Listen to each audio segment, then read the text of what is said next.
Thank you very much, Andrea. So we actually received a few questions to Mr. Ide. If it's okay to you, if you're still here, we have some time to discuss together. Yes, I'm here. Thank you. So we received a couple of questions for you. And one of them is from Roberto Nisi, who asked two questions pertaining the 2015 Expo Pavilion. What he asked is, could it be possible to know what was the selection process and the selection criteria for the selection of the restaurants presented at the Japanese pavilion? The second answer is, could the 2015 Expo be considered a turning point for Japanese food culture spread and notoriety amongst the Italian public, aka, were we to identify a moment in which Japanese food became a pop, as in part of the pop culture in Italy? Could we say it was after the 2015 Expo? Thank you. Okay. To select the restaurants that was entered to Japanese pavilion, we did not have chosen, but we asked to the association of the restaurant chains. So that association was selected the lineup of the restaurants. So we Japanese pavilion did not choose. And then the second question, yes, very difficult question.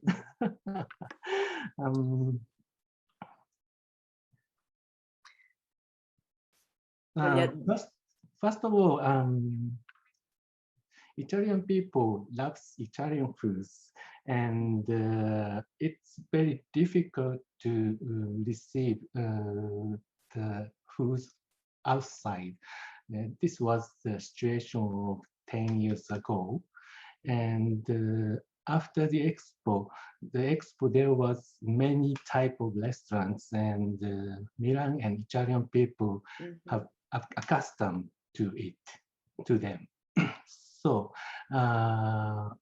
then the situation had changed, and Italian people had opened their mind to the food abroad. So only the 5 years from the expo, so the change is not so fast, but the change is started, and then there will be more change next 10 years, 20 years. So also Japanese foods will take another position, another high position in Italian people next 10 years, 20 years, I think,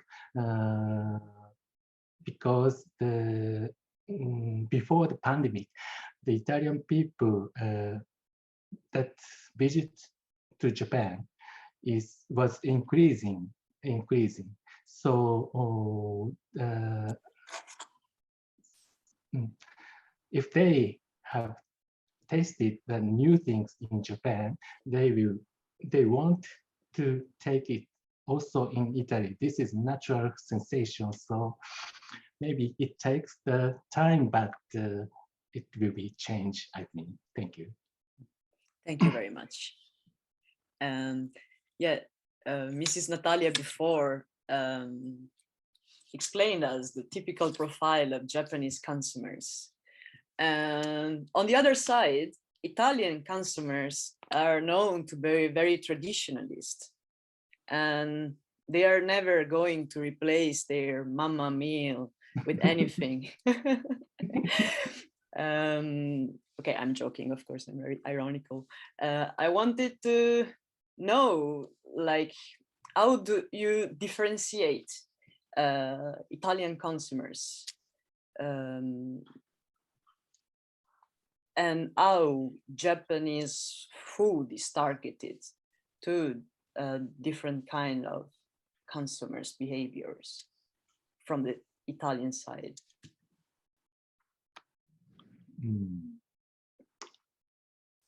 This is for both, actually. Yeah,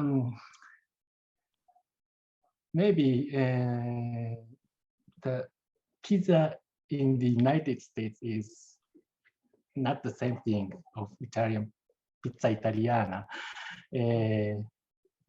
Ramen in Italy now is gradually change the different things from the Japanese ramen. See a little bit, and yes, the people want to arrange to their tongue, mouth, or the presentation. So around the world, there are many types of Chinese food in the US or in Japan or in Italy. They are almost different things. So, yeah. But that has the imagination of the original one. So I don't know how change the situation in Italy. I cannot say that, but maybe it will born some new thing, new Japanese style cuisine in Italy, I think. So, and it's not the same thing, and I prefer that. Yeah. Thank you very much.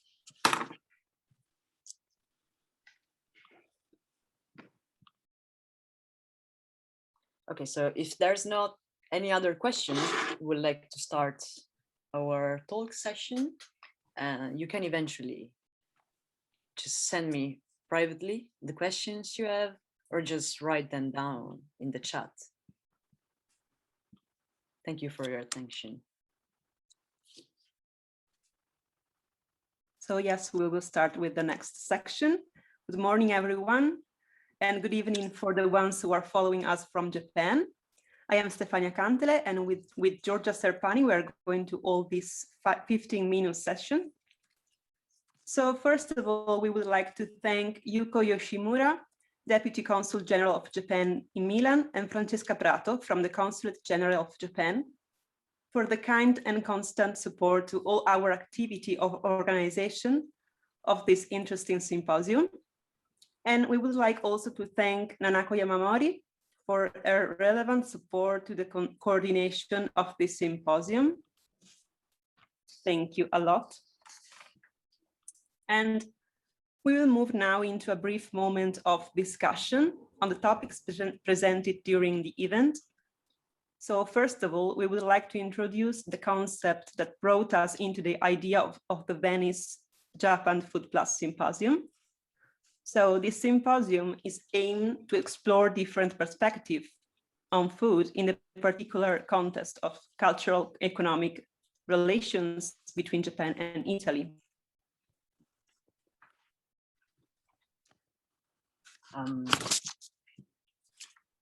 As we have already seen during today's Naoki Toneri's talk, Italian products, including food and olive oil, started to increase in popularity in Japan 30 years ago and are nowadays used on a daily basis in Japan. On the other hand, as Kentaro Ide from JETRO mentioned before, Washoku boom, the boom of Japanese food in Italy, is a relatively recent phenomenon, and branding of Japanese products to foreign markets began later. Well, as we discussed before, the Milan Expo in 2015 is unquestionably a key event in this process. Well, later on today, Professor Nicolo Geri will explain us how sushi diffusion in Italy actually reflects a broader relation between culture globalization and consumerism in a constantly changing market. Well, in these 3 days, we will have the chance to listen, to talk, and to get involved with institutional, economic, cultural representatives, both from Italy and Japan, and from the media. And each of them is going to explain to us their particular perspective on food. Well, Ca' Foscari University in the past years has already taken on several internationally recognized projects concerning food, pasta in Asia, and its potentials in the cultural and economic relations between Italy, China, and Japan, just as an example. For these and so many other projects and initiatives aims to develop its students' professional development and internationalization, it is considered to be an outstanding excellence in innovation, not only in the European context, but also overseas, with particular regards to East Asian countries. So this time, through this conference, we would like to create an extremely important opportunity for interdisciplinary discussion on relevant themes like sustainability, marketing, culture, arts, journalism, anthropology, and so on. And each of them are going to be linked by the main theme of food. So we are here today to meet, to discuss, to think together, and to find new solutions, new strategical developments, and new problems as well, because we do need problems. New questions on the particular theme of food. So we're going to talk about Italian food culture perception in both the Italian and Japanese contexts. And we had the opportunity to focus on food trading companies in Japan with the panel of Koga Eiko and Natalia Francesca Sinatra from Mitsubishi, Italy. And tomorrow morning, we will have the chance to hear the ambassador of Italy to Japan, Giorgio Sarace, talking about challenges for the Italian agri-food sector in Japan. Right after, we are going to have with us Davide Fantoni, General Manager of the Italian Chamber of Japan, and the Secretary General of Italian Sustainable Investment Forum, Francesco Bicciato, that will hold a panel about the sustainable finance strategies to promote the agri-food industry. So both today and tomorrow, we are going to talk about food and media with the journalist Nanako Yamamori, and about food and culture as represented in literature with the Professor Scolavezza from University of Bologna, and in cinema with Professor De Angelis and Professor Novielli from Ca' Foscari University of Venice. Also, we will talk about traditional performing arts with Professor Ruperti from Ca' Foscari University, and about anthropology with the panel of Professor Bullian from Ca' Foscari University of Venice. And during the final day of our symposium, we will have the chance to discuss acculturation and rediscovery in Japanese food culture with Mrs. Nakabasa Michieko and Michihata Fumi, who will talk about the relation between modern and contemporary Japanese society and its diet. Afterwards, we will have other two very special guests from Japan, Emiko Kumano from the Public Relation and Advertisement of Nihonshu Oendan, who will talk about the revival of Japanese sake breweries in 6 different regions. And finally, George Amano, a designer and business producer, who will talk about the relation between food and design in the specific context of Japan. So the main theme of the symposium is all you can see from the poster of this webinar, the cultural bridge that Japanese food culture and Italian food culture have built together through economic and finances strategies, and also, of course, through arts and cinema. So in the picture of our poster, we can see the Japanese actor Toshiro Mifune eating ramen and the Italian actor Alberto Sordi eating spaghetti. Of course, Japanese food culture had in the past and is now having a big influence in Italian culture through the cinema. So the aim,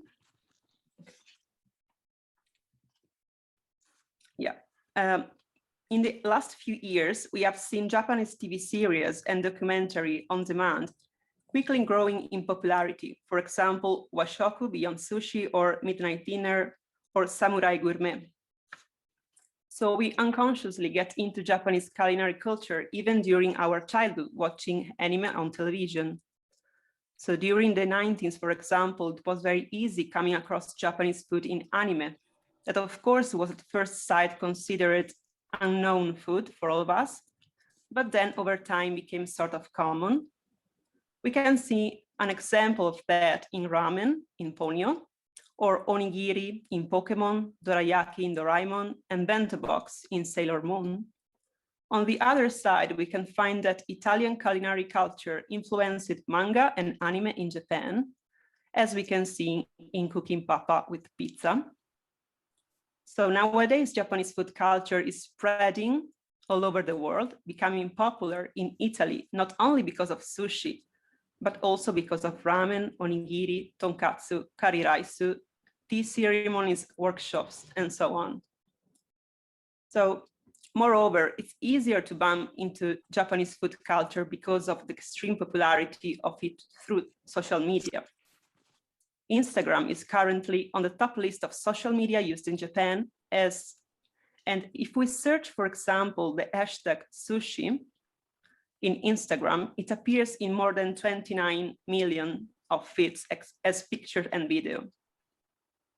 In the same way, Instagram profiles dedicated to Japan and Japanese food are growing in popularity and followers.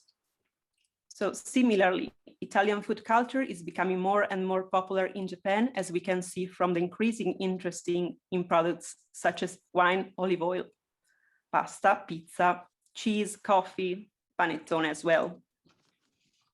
So the aim of the symposium is to create an opportunity of discussion upon themes such as marketing, finance, and commerce.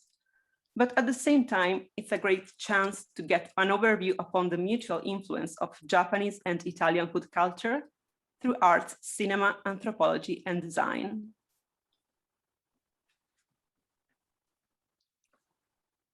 So as my colleague Stefania has just mentioned, media together with advertising and marketing agencies are playing a key role in the transmission of cultural values internationally, as well as in international business.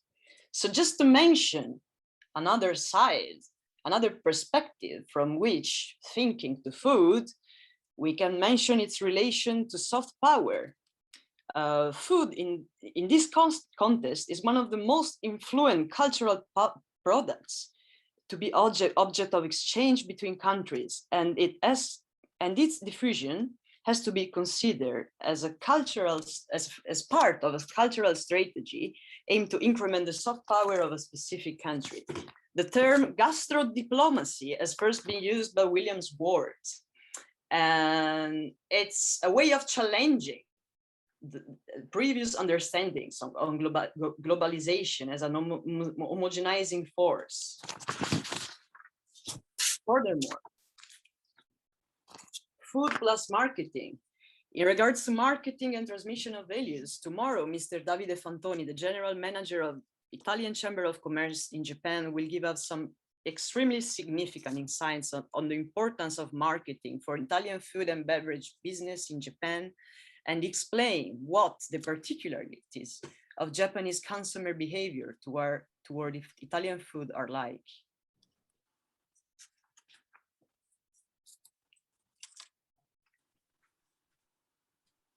So we are going to talk about food, to think about food, to discuss food from really several points of view.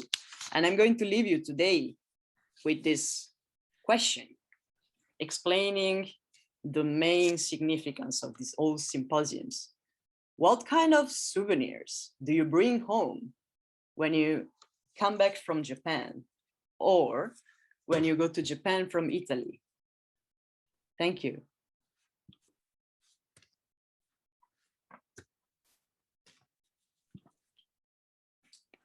Thank you very much. So I think we are going to have...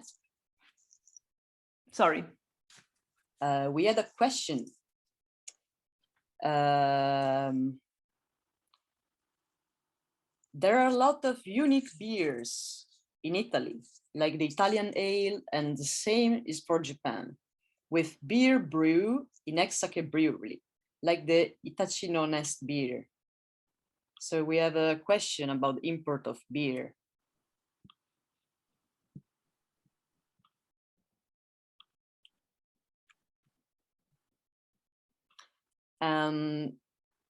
I would like to know if there is any open homebrew beer with more unique taste, and if this is the case, how it can impact, in your opinion, the society's taste. I think that this is for Mr. Obata, if he's still here, or we can forward to him later. Sorry, what's the question again? Thank you very much, Mr. Obata. I will read you again. So we had a question about beer in Italy. Beer, yes. I would like to ask about the import-export of local beer. I know that in Japan, it is easy to find Moretti or Nastro Azzurro, and that in Italy, we can find everywhere Asahi and Sapporo and or Kirin brand. But I would like to know if there is any open homebrew beer with more unique taste, and if this is the case, how it can impact, in your opinion, the society's taste. Local beer, you mean that local beer which will have impact on the culture? I think so, yeah. The question is about differentiation from local beers and like famous brands beers. Okay, then the question is that the difference of the local brewery and so mass brewery. Yeah. I see. Yes, of course, right, there in Japan, so there are a lot of so-called micro brewery which focus on the local taste, and there are a variety of kinds of not only the beer but also sake or shochu. There are a lot of significantly a lot of variety of local brewery or local alcohol makers. And each taste is of course different, and it's again so a matter of and of course also taste of the people is different, and depending on the taste of the difference, so I think yes, there is impact. But how to promote the local brewery is we need to find we need to do the marketing. So how much interest, how much taste does for example Italian people have to such a local beer or local sake, local alcohol in Italy. So of course tasting is important. Sorry, I cannot answer your question directly. And maybe the target is going to be different as well. Yes, I think so. And generally speaking, for the Japanese, Italy is a wine country. We don't have the image of the beer country. When we talk about the beer, Germany or Czech Republic, we use a famous country to import. Of course, there are some importing from Italy, but when it comes to beer, Italy more branding is needed or marketing is needed. Thank you very much.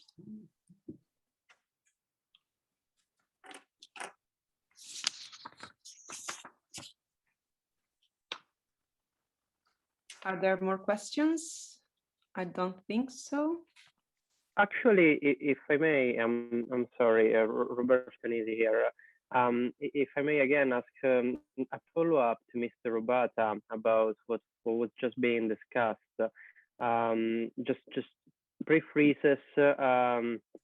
Japan is a country that sees a lot of its food production at the hands of small to mid-size producers in some cases. There are a lot of particular sectors of the economy, beer being one that was just mentioned by somebody else, but that was a good take because nobody has ever thought of Japan as much of a beer producing country up until recently. I mean, the main brands, Sapporo, Orion, Asahi, those are known worldwide, brewed in Europe as well.